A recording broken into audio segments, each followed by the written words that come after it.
Assalamualaikum warahmatullahi wabarakatuh. Alhamdulillahilladzi qad wafaqa lil ilmi khairi khalqihi walittuqa hatta nahat qulubuhum linahwihi famin adimi sya'nihi lam tahwihi. Amma ba'du. Puji dan syukur mari kita panjatkan kepada Allah yang Maha Ghafur.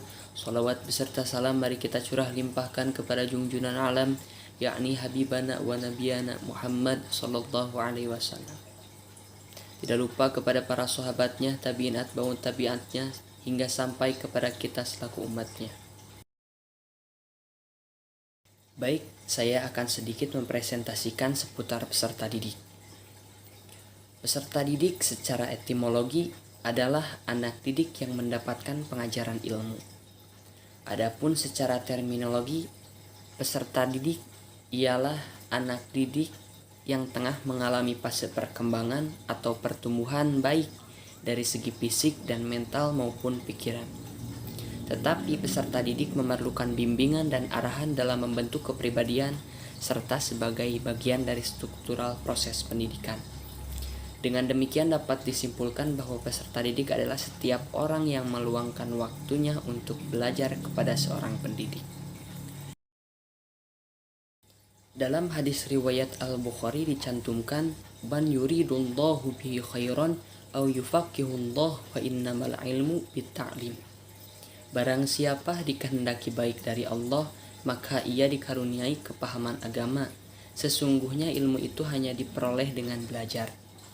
Dalam hadis tersebut dicantumkan bahwa sesungguhnya ilmu itu hanya diperoleh dengan belajar, layaknya peserta didik yang sedang mencari ilmu, yang sedang belajar sesuatu, yang sedang menggali sesuatu. Menurut Syekh Al-Jarnuzi, di dalam kitabnya At-Ta'limul Muta'alim tersebut menuliskan sebuah syair dari Sayyidina Ali bin Abi Thalib radhiyallahu anhu dalam bait syairan. Ala la tanalul ilma illa bisitatin sa'unbika an majmu'iha bi bayani zakain wa hirsin wastibarin wa bulghatin wa irsyadu ustadhin wa tuli zamani. Ingatlah, engkau tidak akan mendapatkan ilmu kecuali dengan memenuhi 6 syarat. Saya akan beritahukan keseluruhannya secara rinci dalam hadis tersebut, yaitu yang ke-1 kecerdasan, yang kedua kemauan, yang ketiga sabar, yang keempat perlunya biaya, yang kelima bimbingan dari guru, dan waktu yang lama. Yang pertama, kecerdasan. Ulama membagi kecerdasan menjadi 2. Yang pertama muhaibatun minallah, kecerdasan yang diberikan langsung oleh Allah, contohnya seperti seseorang yang memiliki hafalan yang kuat atau memiliki IQ yang tinggi. Yang kedua adalah kecerdasan yang didapat dengan usaha muktasab, misalnya dengan cara mencatat, mengulang materi yang diajarkan, berdiskusi, mutalaah, muzakarah, dan sebagainya. Yang kedua yaitu bersungguh-sungguh. Dalam menuntut ilmu, kesungguhan adalah salah satu modal untuk menguasai ilmu yang sedang kita pelajari. Dalam pepatah yang sering kita lontarkan, manjada wajada, siapa yang bersungguh-sungguh pasti dia akan berhasil atau dapatkan. Yang selanjutnya yaitu al-bulghatun, biaya. Dalam menuntut ilmu tentu butuh biaya atau bekal. Tidak mungkin menuntut ilmu tanpa biaya. Contohnya juga para Imam Malik, seperti Imam Malik menjual salah satu kayu atap rumahnya untuk menuntut ilmu. Seperti contohnya lagi Imam Ahmad melakukan perjalanan jauh ke berbagai negara untuk mencari ilmu. Beliau janji kepada Imam Syafi'i untuk bertemu di Mesir.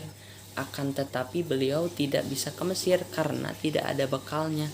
Seseorang untuk mendapat ilmu harus berkorban waktu, harta, bahkan terkadang nyawa pun sekaligus. Yang selanjutnya yaitu perlunya bimbingan guru.